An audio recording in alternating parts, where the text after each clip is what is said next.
May bagong pakulo si Lulumit sa atin or challenge. So tara na't ating alamin kung ano ito. Pero bago po yan, pa-follow naman dyan, pa-share, pa-like naman sa ating profile.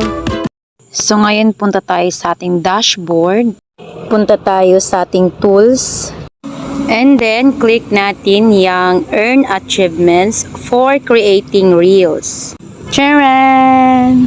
Reels Tricks Challenge. So yan po yung bagong challenge ni Lulumit sa atin. So ano ang ibig sabihin ng challenge na yan? Tara na't alamin natin.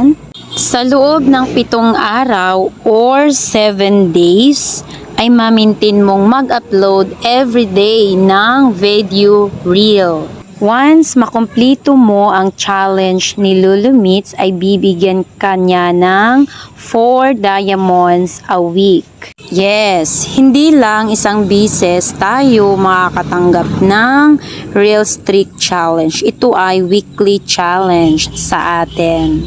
Dahil 2 weeks na tayong nag-maintain para mag-upload araw-araw ng Reels, so ayan, naka 2 times na si Inday na binigyan ni Lulumit ng Reels Trick Challenge.